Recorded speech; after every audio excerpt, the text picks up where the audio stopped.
Bonjour à tous, bienvenue sur la revue Geek. Aujourd'hui, comme vous avez pu le voir sur le titre de la vidéo, on va s'attarder au remplacement d'un des disques durs de mon NAS. Alors pourquoi je remplace mon disque? C'est pas parce qu'il a grillé ou pas parce qu'il y a eu un problème technique, mais c'est tout simplement parce que j'ai plus de place, je stocke trop de données actuellement, et j'en avais marre de devoir systématiquement faire de la place, supprimer des fichiers, c'est quelque chose que je déteste, donc il était temps pour moi de faire de la place. Donc là actuellement j'ai 2 4 Tera, un 3 Tera et un 6 Tera. Donc là du coup je vais remplacer donc l'un des disques durs par le Seagate Exos. Donc c'est un disque dur de 18 Tera, donc j'ai vu grand en fait.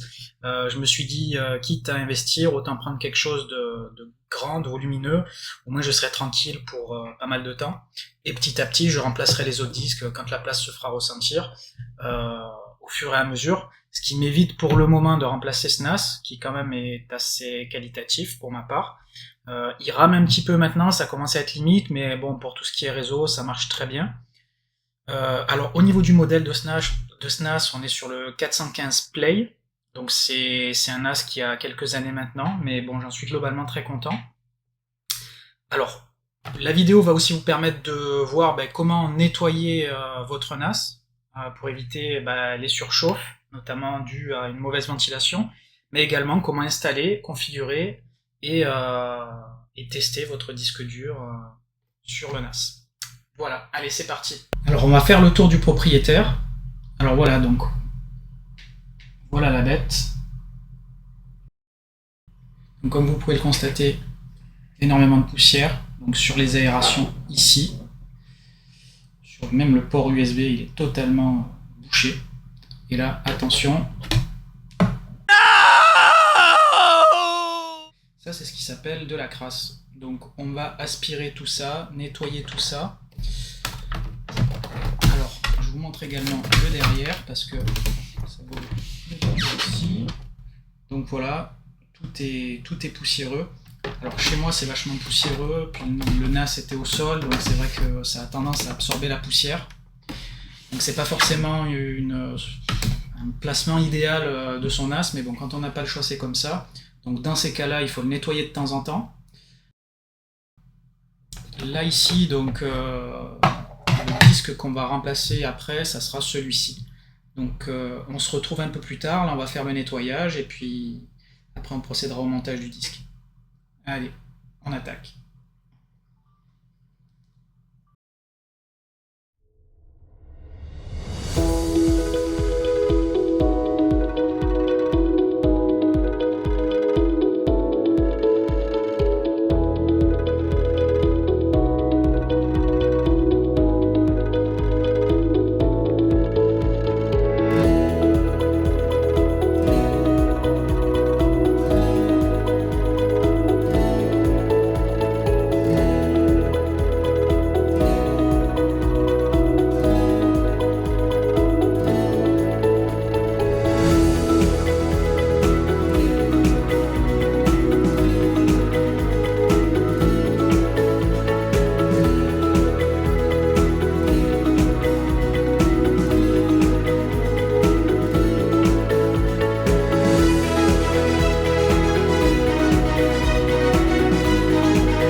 Alors voilà le résultat après un bon coup d'aspiration.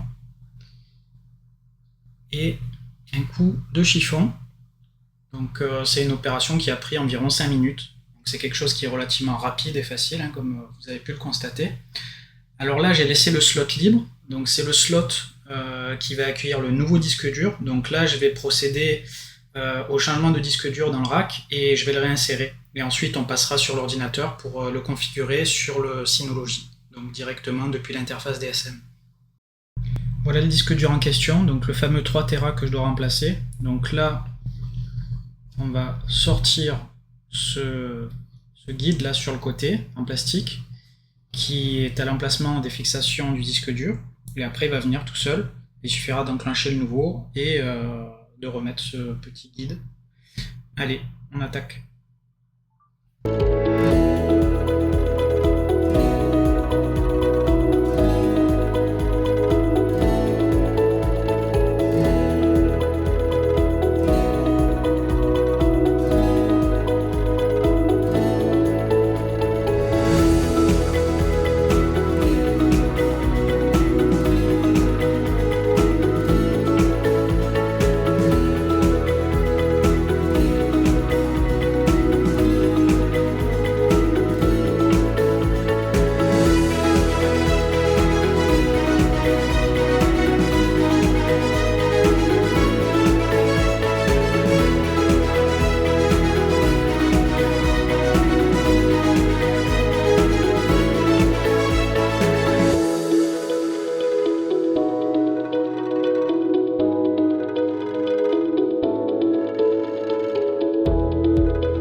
On se retrouve sur l'ordinateur pour lancer la configuration du disque dur, créer la partition, les volumes sur le logiciel de Synology.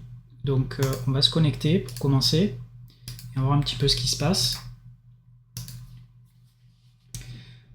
Alors, est-ce que tout s'est bien passé? Est-ce qu'il détecte le disque? C'est la première chose à voir.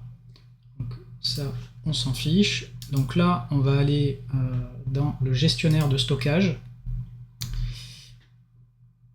Donc ici, on voit qu'il me manque un volume, donc il a bien disparu, et là il me dit qu'il y a un problème critique parce qu'effectivement il manque un stockage en fait, donc c'est parce qu'on a enlevé donc un des volumes et il y a un disque qui est vierge, donc celui-là, c'est bien celui-là qu'on a retiré et qu'on a remplacé.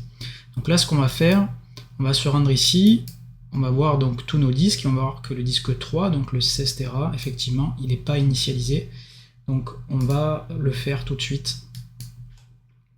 Donc ce qu'on va faire, on va se rendre dans stockage, et ici donc on peut voir notre groupe 3 de stockage, le groupe manquant, donc avec le 3 Tera que j'ai retiré. Alors là j'en ai plus besoin, je vais supprimer ce groupe de stockage. Donc là j'étais sans RAID, puisque le disque était seul, j'ai créé un volume directement. J'ai deux autres disques par contre qui sont en RAID 1. Donc là, ceux-là, effectivement, je vais les laisser comme ça, hein, je vais tout laisser comme ça, c'est uniquement celui-là que je vais retirer. Et ensuite, on va aller créer un nouveau volume avec le nouveau disque, en fait. Donc ça, c'est des disques que je mets pas forcément en RAID parce que c'est pour des données qui sont pas forcément sensibles. Ça me permet de bénéficier d'une capacité de stockage maximale et de pas avoir de perte là-dessus. Pour toutes les données un peu plus sensibles ou que je veux pas perdre, là effectivement j'ai ces disques là qui sont en miroir et 4 Tera ça me suffit amplement. Donc on va créer un groupe de stockage, donc un SHR comme ça, donc on va mettre disque 18 TO ici, voilà, on sélectionne notre disque. Donc il est bien ici, suivant. Alors voilà, il nous dit qu'il est non répertorié, etc. Donc on continue. Voilà, donc en fait, c'est parce que le disque il n'est pas répertorié dans dans la liste des disques durs que Synology propose, mais on va quand même continuer. On va ignorer la vérification pour le moment, parce que ça sert à rien là tout de suite. Hop. Allez, c'est parti.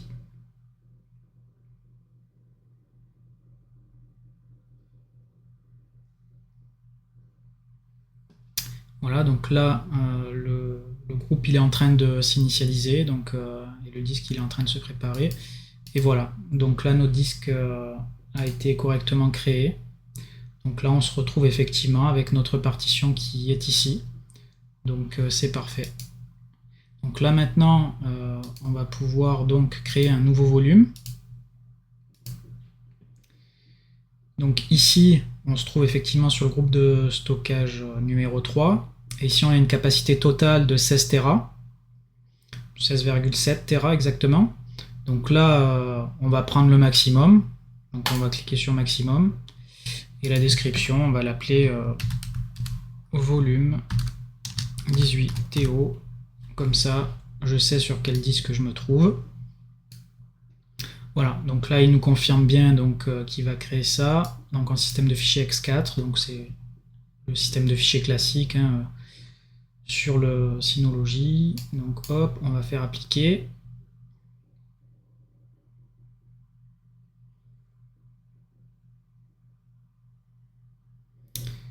Voilà, donc là il est en train de créer le volume directement.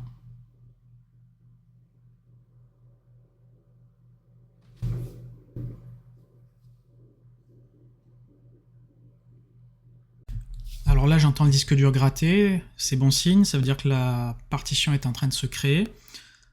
Alors petite note à part, je trouve que le disque dur pour le moment il est assez bruyant. Alors bon, vu qu'il est neuf, c'est peut-être pour ça. On va voir un petit peu dans les prochains jours si ça se stabilise. Je vous ferai part de mon retour sur ça quand je l'aurai testé un peu plus longtemps. Voilà, on se retrouve, donc les vérifications et les optimisations sont terminées. Donc là, on se retrouve bien avec donc, notre disque dur en statut sain. Donc ça, c'est bon signe. Donc ici, on a 15,9 Tera, donc en gros 16 Tera sur les 18 annoncés. Donc ça, c'est les pertes normales liées à la conversion byte et octet. Là, on a donc un stockage de 1 Go qui est utilisé sûrement par rapport au système, aux métadonnées, etc.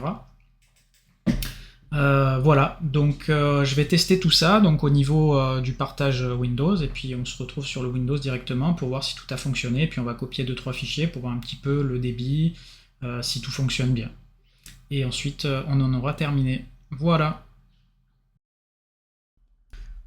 Voilà, donc on se retrouve sur Windows pour configurer le lecteur réseau et faire un test. Donc là on va commencer par connecter le nouveau lecteur réseau. Donc pour ce faire, on va ajouter le connecteur réseau comme ceci. Donc ensuite, vous saisissez le chemin de votre NAS. Donc ça sera valable pour la plupart des Synology. Donc là ici, on va rajouter la partition de notre volume 18 Tera, puis c'est celle-ci qu'on veut tester. Voilà. Alors là, elle s'est bien ajoutée, donc déjà ça veut dire que tout s'est bien passé au niveau de la configuration. Donc là, on retrouve bien nos 16 Tera qu'on a vu précédemment. Donc c'est plutôt bon signe. Alors là, on va s'attaquer au petit test de copie de fichiers pour voir si les débits sont corrects et pour voir qu'est-ce qui se passe concrètement. Alors voilà, donc on tourne aux alentours de 50 MO/s.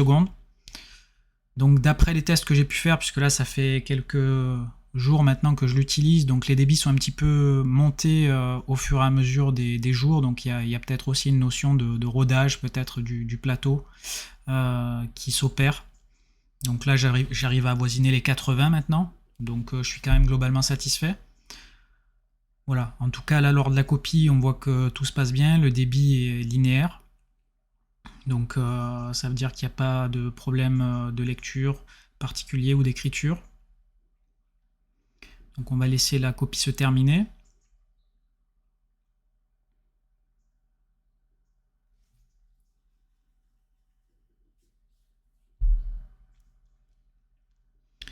Donc le débit reste bien linéaire, on peut le constater. On est vraiment sur un plateau. Pas de perte de débit.